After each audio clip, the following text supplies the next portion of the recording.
Police cadets laughed at the old instructor's stories until the FBI confirmed everything. The police academy sits on 40 acres outside Sacramento, California. Concrete buildings, chain-link fences, a running track that's seen 10,000 recruits sweat through their worst days. The kind of place where dreams of badges and service meet the brutal reality of physical training, legal studies, and the slow, grinding process of becoming someone who can handle the weight of authority. Class 2024C has 47 cadets, the largest class in 5 years. Young faces mostly. A few career changers in their 30s. All of them convinced they know what police work looks like. They're about to learn otherwise. The classroom is standard, fluorescent lights, plastic chairs with attached desks, a whiteboard that's been erased so many times the surface is permanently clouded. The cadets file in for their afternoon session, already tired from morning PT and a brutal exam on constitutional law. "What's this class again?" asks Cadet Marcus Thompson, 23 years old, former college linebacker. He's settling into a back row seat, trying to stay awake. "Investigative techniques," says Cadet Sarah Chen, checking the schedule on her phone. 4 weeks, supposed to be taught by some retired detective. "Great, another dinosaur telling war stories." The door opens. The man who enters doesn't look like what they expected. He's 71 years old. Average height, maybe 5'9". Gray hair cropped short, almost military style. He wears simple clothes, khaki pants, a blue button-down shirt, reading glasses hanging from a cord around his neck. His face is weathered, lined with the kind of wrinkles that come from decades of squinting into difficult situations. He moves slowly, deliberately. There's a slight limp in his left leg, old injury, barely noticeable unless you're watching for it. He doesn't introduce himself immediately, just walks to the front of the room, sets a leather satchel on the desk, and turns to face the class. His eyes are what catch Sarah's attention, pale gray, watchful, the kind of eyes that have seen things and learned to keep those things hidden. "Good afternoon." His voice is quiet but carries. "I'm Detective Sergeant Raymond Vasquez, retired. For the next 4 weeks, I'll be teaching you investigative techniques." Cadet Derek Morrison, 25, criminal justice degree, already acting like he knows everything, leans over to Thompson. "Vasquez, never heard of him?" "Sacramento PD for 32 years, Vasquez continues, as if he heard the whisper. "Before that, I had a different career. We'll get to that." He picks up a marker, writes 3 words on the whiteboard: observe, analyze, act. That's what investigation is. Everything else, the databases, the forensics, the interrogation techniques, they're tools. But the foundation is those 3 words. Morrison raises his hand. "Yes?" "Sir, with respect, we've already covered the basics in our other courses. Constitutional procedures, evidence collection, interview protocols. What are you going to teach us that we don't already know?" Vasquez looks at him, a long, measuring look that makes Morrison shift in his seat. "What's your name, cadet?" "Morrison, Derek Morrison." "Tell me something, Cadet Morrison. Have you ever been shot at?" "No, sir."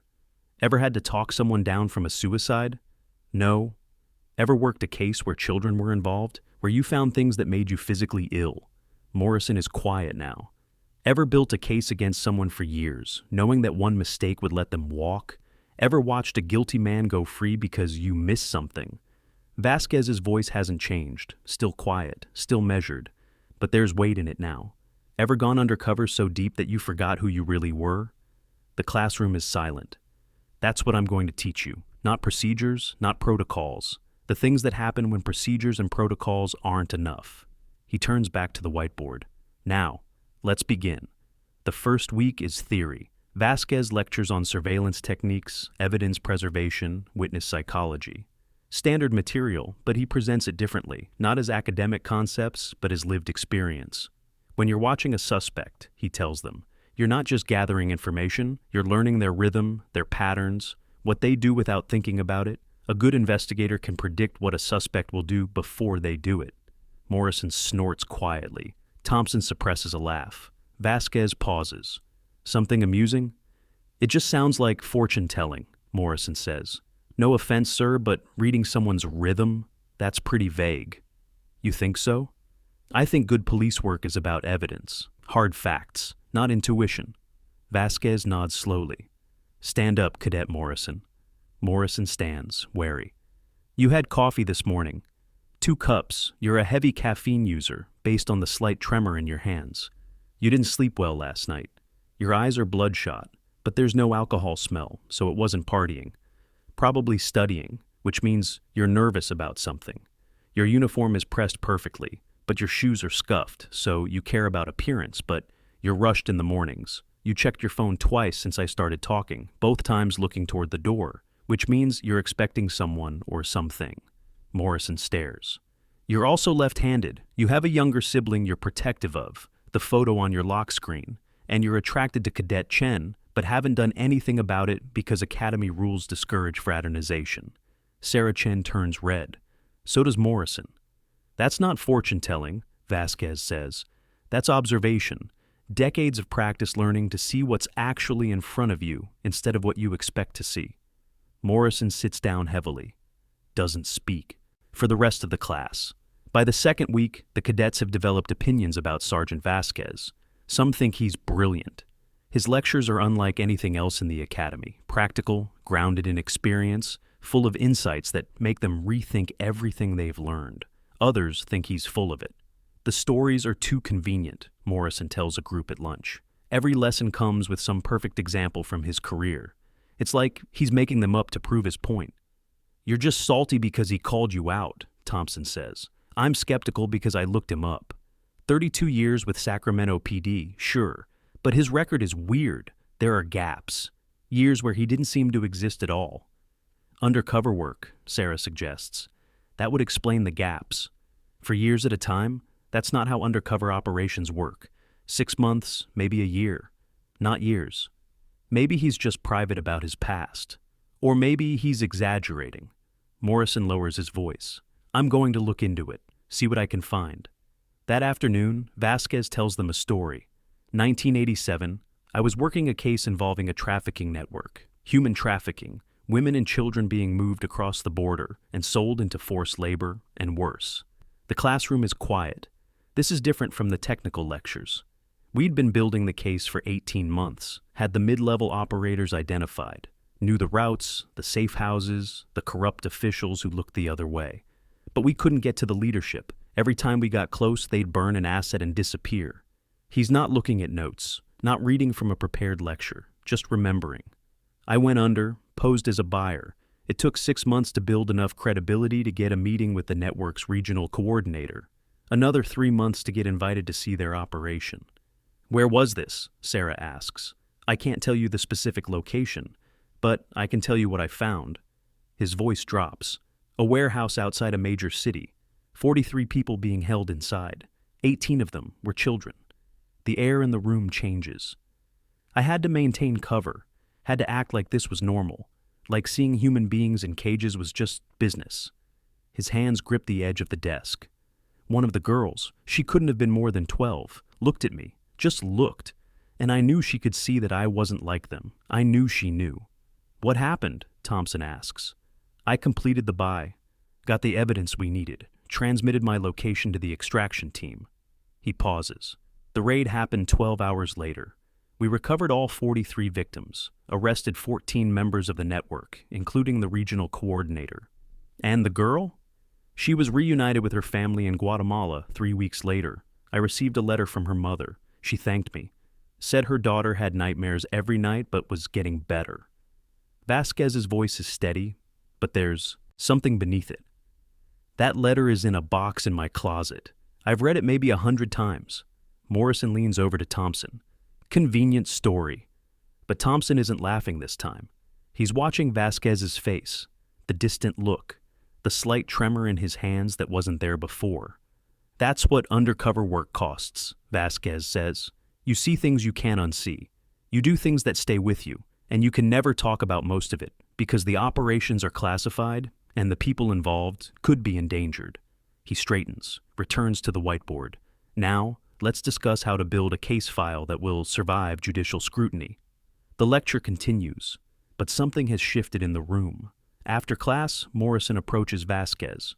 Sergeant Vasquez, can I ask you something? Of course. That story about the trafficking operation, is it real? Vasquez looks at him. that measuring gaze again. Yes. Can you prove it? No, the operation was classified. The records are sealed. The only proof is my memory and the letter from a mother in Guatemala. He pauses. Why do you ask? Because some of us are having trouble believing all your stories. You talk about undercover operations lasting years, international trafficking cases, things that don't match up with your official record. Vasquez nods slowly. You've been looking into my background. I'm going to be a police officer. I'm supposed to verify information before accepting it as truth. That's good instinct.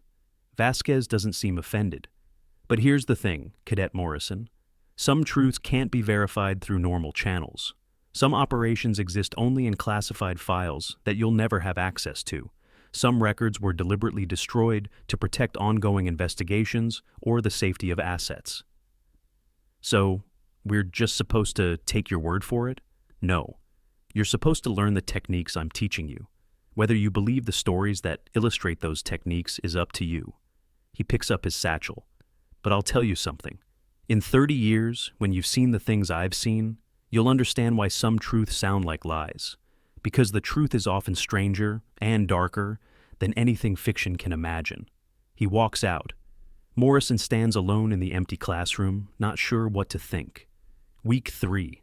Vasquez's stories have become legend among the cadets. Not all of them believed, but they all listen. The story about dismantling a cartel cell in Phoenix. The story about spending 2 years inside a white supremacist organization, gathering intelligence that led to the arrest of 17 members. The story about the serial killer in Fresno, who was caught because of a detail Vasquez noticed in the third victim's crime scene, a detail no one else had seen. The killer arranged his victims' hands, Vasquez tells them, folded in their laps, very precise, very deliberate. Everyone assumed it was some kind of ritual behavior. But I noticed something else. The way the fingers were interlaced, left over right, thumbs together. It wasn't ritual, it was prayer, Catholic prayer, specifically. The way nuns teach you to fold your hands. What did that tell you? Sarah asks. It told me the killer had been raised Catholic, probably in parochial school, probably by someone strict and devout. It narrowed our suspect pool dramatically. We eventually identified him, a man whose mother had been a lay sister before she married. She'd raised him with extreme religious discipline that became twisted into something monstrous. And you just noticed that? The hand position? I was an altar boy until I was 14. I folded my hands that way every Sunday for 10 years. When you know something that well, you recognize it even when it's out of context. The cadets are taking notes furiously, but Morrison is still skeptical. Sergeant Vasquez, he says, I've been doing some research. I can't find any record of a serial killer in Fresno matching that description. No news articles, no court records, nothing. Vasquez doesn't seem surprised. That's because it was never publicly attributed to one killer. What do you mean? The case was complicated, political. The man we identified had connections to people in positions of power. The prosecution was handled quietly. He was convicted of one murder and received life without parole. The other victims' cases were closed as solved, but never officially linked to him. That sounds like a cover-up. It sounds like the justice system operating imperfectly, which it often does. The important thing is that he was stopped, that no more women died. Morrison opens his mouth to argue, but Sarah cuts in. Sir, can I ask about something else? You mentioned you had a different career before Sacramento PD. What did you mean? Vasquez is quiet for a moment. Before I was a detective, I was a federal agent. Drug Enforcement Administration. Worked out of the Los Angeles field office from 1978 to 1986. DEA? Thompson sounds impressed. Like, real drug cartel stuff? Real drug cartel stuff, though it was different then. The cartels weren't as organized. The violence was bad, but hadn't reached the levels it would in the 90s. We were still trying to understand the scope of what we were dealing with. Why did you leave? Vasquez's expression doesn't change, but something shifts behind his eyes. I had an operation go bad, very bad. People died who shouldn't have died. I was reassigned to a desk, spent 2 years pushing paper while internal affairs investigated. He pauses. They cleared me eventually, said the fault wasn't mine, but I couldn't go back to field work. Too much noise in my head. So you became a local cop instead? I became a detective, started over at the bottom, worked my way up. Different jurisdiction, different rules, but the same fundamental work, finding the truth, protecting people who can't protect themselves. Morrison leans back in his chair. That's a convenient explanation for the gaps in your record. It's the truth. Whether it's convenient or not isn't really my concern. Can you prove any of it? The DEA work? Some of it. The records exist if you have the clearance to access them. Vasquez looks directly at Morrison, which you don't. So again, we just take your word for it. Again, you're free to believe what you want. But consider this, Cadet Morrison. Why would I lie? What do I have to gain? I'm 71 years old. I'm teaching at a police academy for $1,200 a month because I can't sit still. I have nothing to prove to you or anyone else. He turns to the class. The lesson here isn't about my credibility. It's about the nature of truth in investigative work. Sometimes you'll have information that can't be verified. Sometimes you'll have sources who can't be named. Sometimes you'll know things are true that you can never prove in court. And how do you handle that? Sarah asks. You learn to distinguish between what you know and what you can prove. They're not the same thing. You act on what you know. You prosecute based on what you can prove. And you accept that justice is often incomplete. The class ends. The cadets file out, murmuring among themselves. Morrison stays behind. I'm going to verify your stories, he says. I have contacts, people who can access records. Vasquez nods. Good luck. You're not going to try to stop me? Why would I? If you find evidence that I'm lying, you'll have done what any good investigator should do. And if you find evidence that I'm telling the truth. He smiles slightly. Well, that might teach you something valuable too. Morrison spends the next week investigating. He reaches out to contacts from his criminal justice program, former professors with law enforcement connections, a cousin who works in federal records management. The responses are frustrating. Raymond Vasquez, DEA, hold on. His cousin calls back 3 days later, sounding confused. His file exists, but I can't access it. It's flagged. Needs special authorization. Flagged? What does that mean? It means someone decided that his records are sensitive. Usually means undercover work or witness protection stuff. I'd need to file a formal request, and honestly, I could get in trouble just for looking. Morrison tries other angles. News archives, court records, academic databases. He finds traces, a mention of Agent R. Vasquez in a 1984 congressional hearing on drug enforcement, a redacted name in a case file from a major cartel prosecution in 1985, an obituary for a DEA agent killed in the line of duty that mentions the surviving member of the surveillance team who cannot be named for security reasons. None of it proves anything, but none of it disproves anything either. The picture that emerges is strange. A man who existed in official records but whose actual activities are shrouded in classification and redaction. A career that's simultaneously documented and invisible. Morrison doesn't know what to make of it. The break comes on a Thursday afternoon. Morrison is in the Academy Library, reviewing old newspapers on microfilm when his phone buzzes. A text from his cousin. Got something? Call me. He steps outside, dials. Derek, I found someone who worked with Vasquez, retired now, lives in Nevada. He's willing to talk. Who is he? Former DEA supervisor, name's Howard Chen. He was Vasquez's handler for something called Operation Night Watch. Operation Night Watch? I don't know what it was, but Chen says it's real, says Vasquez is real, and he says there's stuff in Vasquez's file that would make your hair stand up. His exact words. Can I talk to him?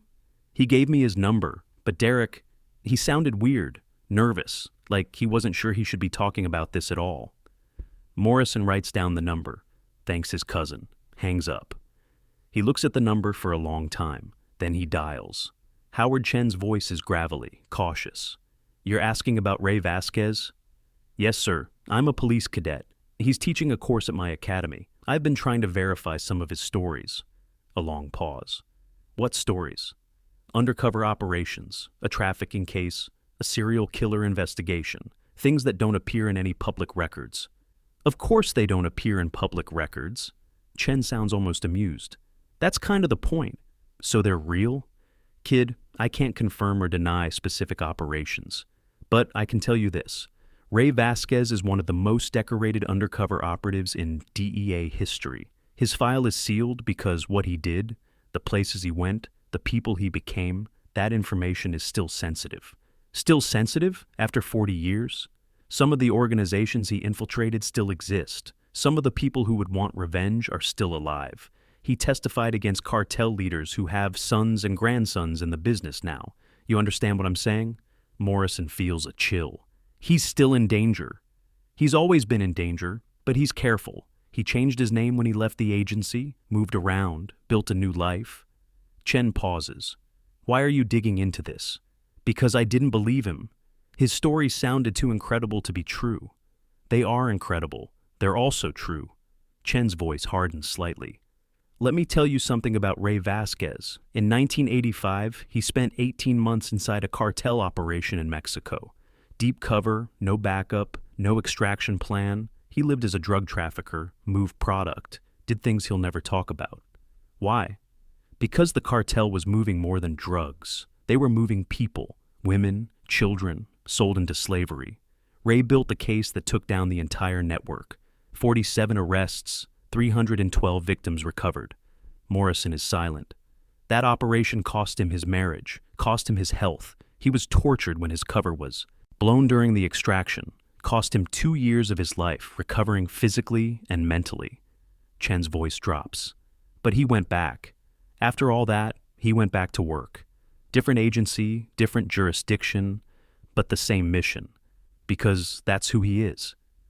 Why didn't any of this come out publicly? Because Ray refused to testify at the public trial. He gave closed-door testimony, classified, to protect his identity. The prosecutors wanted him in open court. It would have been a slam-dunk, hero agent takes down cartel. But he said no, said it would put a target on his back for the rest of his life. So he gave up the recognition. He gave up everything. The commendations are sealed. The medals are in a box somewhere. His name doesn't appear in any official history of the DEA. Chen exhales slowly. And now he's teaching police cadets in Sacramento, trying to pass on what he knows before he's gone. Morrison doesn't know what to say. Kid, let me give you some advice. Stop digging, not because there's anything to hide, but because some truths don't belong in the light. Ray has made peace with being forgotten. Let him have that peace. But if people knew what he did, he doesn't want people to know. That's his choice. Respect it. The line goes dead. Morrison sits in the parking lot of the police academy, phone in hand, staring at nothing. Everything Vasquez said was true, all of it, and Morrison has spent 3 weeks treating him like a liar. The next morning, Morrison arrives early to class. Vasquez is already there, writing on the whiteboard. The same 3 words as the first day. Observe, analyze, act. Sergeant Vasquez. Vasquez turns. Cadet Morrison, you're early. I need to tell you something. Go ahead. Morrison takes a breath. I verified your stories, some of them anyway. Enough to know that I was wrong. Vasquez's expression doesn't change. Wrong about what? About doubting you. About treating your experience like it was something to prove instead of something to learn from. Morrison meets his eyes. I'm sorry. Vasquez is quiet for a moment. Then he nods. Apology accepted, but you don't owe me an apology for being skeptical. That's what good investigators do. But I wasn't just skeptical. I was dismissive. I made fun of your stories. I encouraged others to doubt you. And now I know I was looking at a man who sacrificed everything for decades and got nothing in return. No recognition, no acknowledgement, just stories that nobody believes. Vasquez sets down his marker. Can I tell you something, Cadet Morrison? Yes, sir. I don't tell those stories for recognition. I tell them because they contain lessons that can't be learned any other way. Every case I describe, every operation I reference, they taught me something. Something about human nature, about investigation, about myself. He moves to his desk, sits on the edge. When you're young, you think stories are about the storyteller, about making yourself look good. As you get older, you realize they're about the listener, about passing on what you've learned so someone else doesn't have to make the same mistakes. But the stories are also about you, about what you did. They're about what anyone would do, given the same circumstances. I'm not special. I'm not a hero. I'm a man who did a job for a long time and survived it. That's all. That's not all. Vasquez looks at him. What did you find out when you were digging? Morrison hesitates. I talked to Howard Chen. Something flickers in Vasquez's eyes. Surprise, maybe. or something deeper? Howard, I haven't heard that name in years. He told me about Operation Night Watch, about the cartel, about what it cost you. He shouldn't have told you any of that. He wanted me to understand. He wanted me to stop digging and let you have your peace. Vasquez is quiet for a long moment. When he speaks, his voice is different, softer. Howard was my handler for 3 years. He's the reason I survived the extraction when things went bad. Organized the rescue team, put his own career on the line to get me out.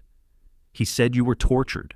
I was, for 4 days. They wanted names, locations. I didn't give them anything, but he stops, looks at his hands. The body remembers things the mind tries to forget. I'm sorry. I shouldn't have. No, you should have. You should have questioned me. That's exactly what I've been trying to teach you. Vasquez stands.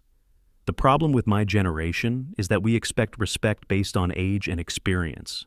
Your generation demands proof. That's not wrong, it's evolution. But some things can't be proven.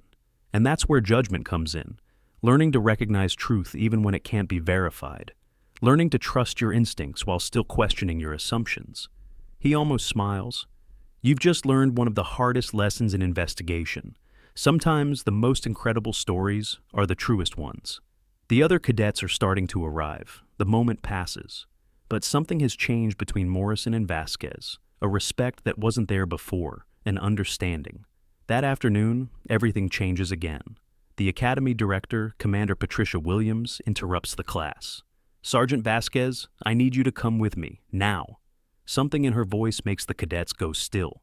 What's this about? Vasquez asks. There are people here to see you, federal agents. Vasquez's face doesn't change, but Morrison sees his hands tighten almost imperceptibly. What agency? FBI, they say it's urgent. Vasquez nods slowly, turns to the class. Continue reviewing Chapter 7. I'll be back. He follows Williams out. The door closes. The classroom erupts in whispers. What the hell was that? FBI for Vasquez? Morrison is already moving toward the door. Where are you going? Sarah asks. To find out what's happening. He finds them in the administration building. A conference room, with the blinds drawn. Through a gap in the blinds, Morrison can see Vasquez sitting at a table. Across from him are 2 people in suits, a man and a woman, both with the unmistakable bearing of federal agents. Morrison can't hear the conversation, but he can see Vasquez's face. The old man looks relieved, like a weight he's been carrying for decades has suddenly been lifted. 20 minutes later, the door opens. The agents emerge first, nodding to Commander Williams. Then, Vasquez. His eyes are red, like he's been crying, though his face is composed. Morrison steps forward. Sergeant Vasquez, is everything okay? Vasquez looks at him. For a moment, he seems to be somewhere else entirely. Then he focuses. Everything is fine, Cadet Morrison. Better than fine, actually. What did the FBI want? Vasquez glances at the agents who are conferring with Williams, then back at Morrison. They wanted to tell me that a case I worked in 1984 has finally been closed. A man I spent 2 years tracking was arrested last week in Guatemala. He'd been hiding for 40 years. 40 years? He was one of the cartel leaders from Operation Night Watch, the one who got away, the one who ordered my interrogation. Morrison understands. The man who had Vasquez tortured. They found him. They found him. Based partly on information I provided decades ago. Information that was still classified until last month. Vasquez's voice wavers slightly. They came to tell me in person. Said I deserved to know that it wasn't for nothing. That the work I did, the price I paid, it mattered. Of course it mattered. You don't understand. For 40 years I've wondered, did he win? Did the man who broke me just get away with it? Live out his life in comfort while He stops, collects himself. Now I know, justice is slow, but sometimes it comes. The female agent approaches. Sergeant Vasquez, we should go. The debrief. Vasquez nods, then turns to Morrison one last time. Tell the class I'll be back tomorrow, and tell them, he pauses, tell them that everything I've told them is true. All of it. The FBI just confirmed it. He walks away with the agents. Morrison stands in the hallway, trying to process what he's just witnessed. The old instructor, the incredible stories, the lifetime of service that existed only in classified files. All of it real, all of it true. The next morning, the classroom is full. Word has spread through the academy, the FBI, the arrest. The story that no one believed but everyone now knows is true. Vasquez enters to absolute silence, 47 cadets watching him with new eyes. He sets down his satchel, looks at them. I understand there's been some excitement. No one speaks. The agents who visited me yesterday were from the FBI's cold case unit.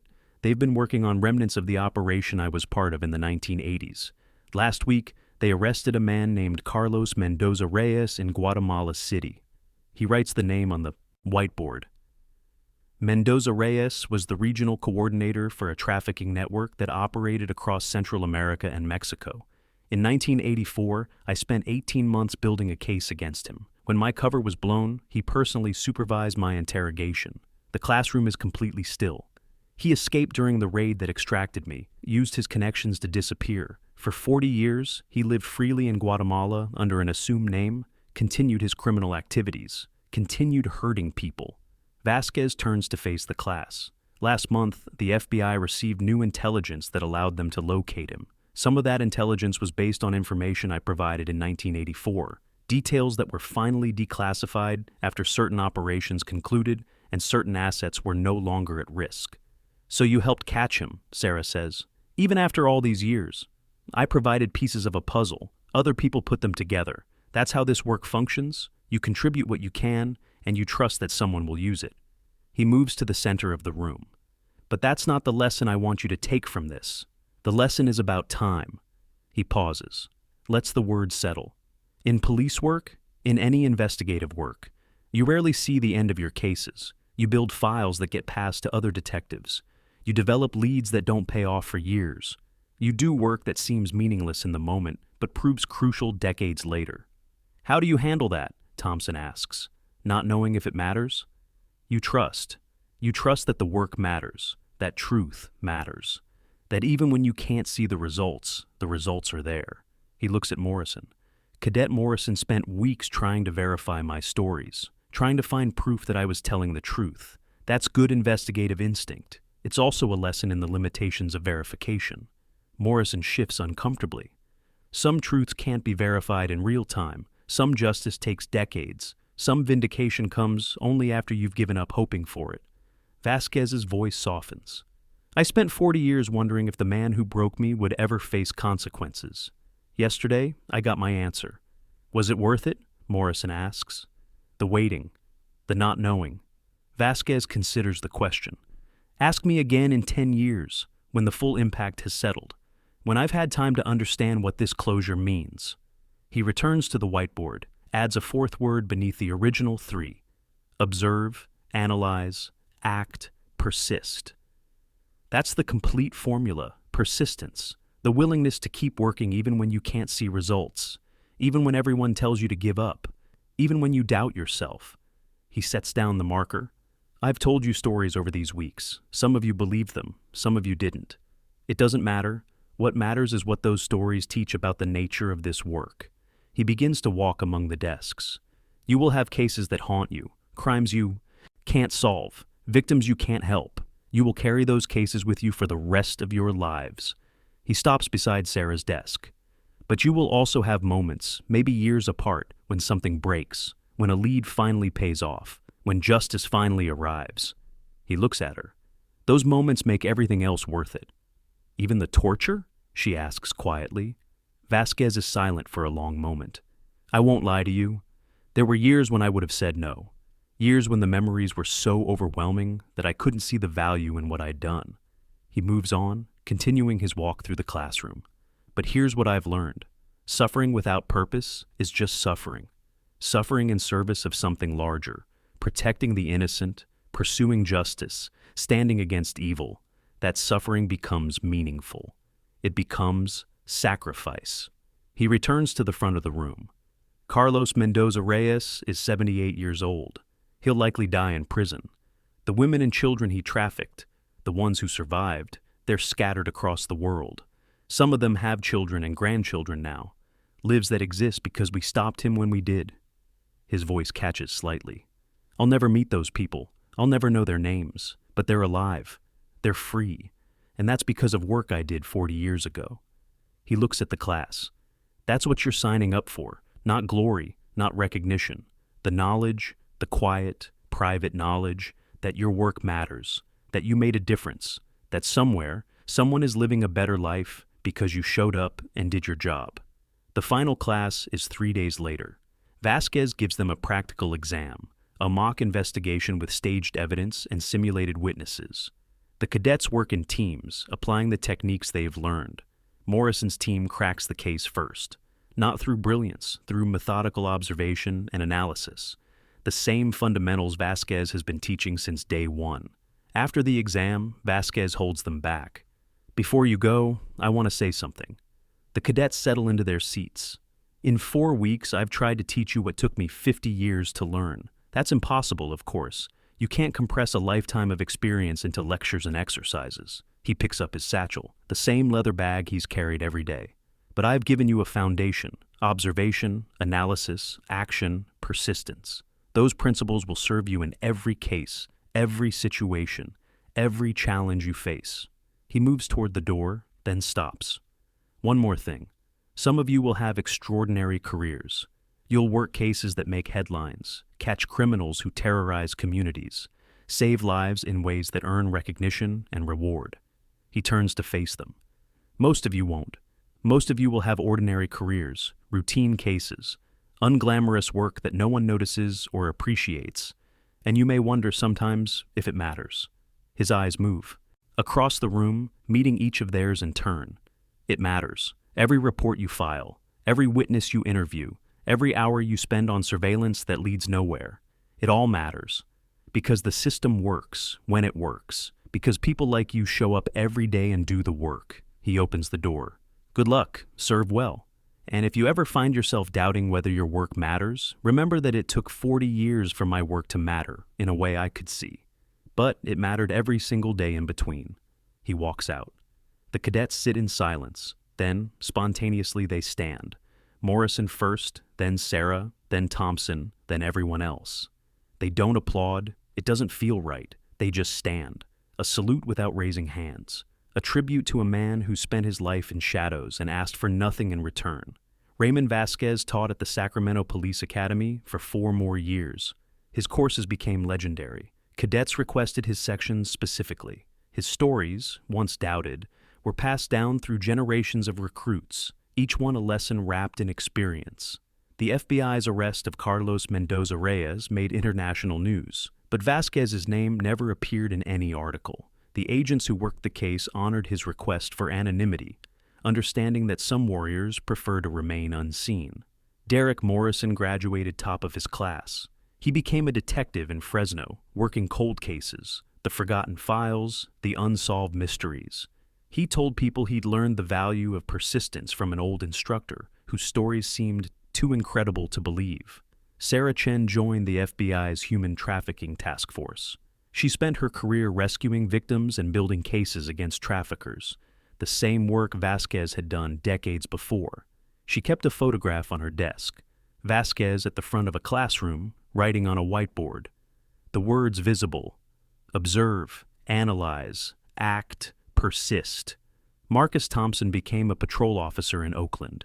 He never made detective, never worked a famous case, but he served with distinction for 30 years, and when he retired, he taught a course at a community college. He told his students the same stories Vasquez had told him, about persistence, about unseen work, about truths that take decades to reveal themselves. Raymond Vasquez passed away on a Tuesday morning in April, 6 years after his final class. He was 77 years old. His obituary was brief. It mentioned his service with Sacramento PD, his years as an instructor, his dedication to training the next generation. It did not mention the DEA, Operation Night Watch, the cartel, or the man whose arrest had brought him closure after 40 years. That was how he wanted it. But at his memorial service, held at the police academy, in the classroom where he'd taught, something unexpected happened. A woman appeared. Latina, middle-aged, accompanied by 3 younger people who might have been her children. She didn't speak English well, but she'd brought a translator. "I am Maria Esperanza," she said. "In 1984, I was rescued from a warehouse in Mexico. I was 14 years old. A man I never saw clearly carried me out of that place. He wore a mask, spoke Spanish with an American accent. He told me I would be safe. She held up a photograph, old, creased, preserved carefully. The FBI found me last year. They told me the name of the man who saved me. They told me he was still alive. Her voice broke. I came to thank him, but I am too late. She walked to the front of the room, placed the photograph on the table beside Vasquez's picture. My children exist because of him. My grandchildren. All the life I have lived since that day. She touched Vasquez's photograph. He did not know me, will never know me, but I will remember him forever. She left the photograph, walked out. The room was silent. Morrison, now a senior detective, stepped forward, looked at the photograph Maria Esperanza had left behind. It showed a young girl, maybe 15, standing in sunlight, smiling, free. He placed it next to the plaque the Academy had commissioned, in memory of Sergeant Raymond Vasquez, 1953-2030, who taught us that truth doesn't require an audience, justice doesn't require speed, and the greatest heroes are the ones we never see. Today, in the Sacramento Police Academy, there's a classroom called the Vasquez Room. New cadets learn there. They learn observation, analysis, action, persistence. They learn that some stories sound too incredible to believe, but are true anyway. And on the wall, beside the whiteboard, there's a small framed photograph. An old man standing at the front of a classroom, gray hair, weathered face, eyes that have seen everything and revealed nothing. Beneath it, a quote attributed to him, "The work matters even when no one knows, especially when no one knows." That's not tragedy, that's service. Every class, every year, an instructor points to that photograph and tells the new cadets about Raymond Vasquez, about the stories no one believed, about the FBI confirmation that came 40 years too late, about the woman who traveled across a continent to thank a man she'd never really seen. And every year, some cadets doubt the stories. That's okay. Vasquez would have understood. He would have said, question everything, verify what you can, and trust that the truth reveals itself eventually. He would have said, the work matters. And he would have been right. Maybe that's what service really means. Not the recognition or the medals or the headlines, but the quiet certainty that you stood for something, that you did what needed doing, that somewhere, someone lives differently because you existed. History forgets the noise. It remembers the silence that followed.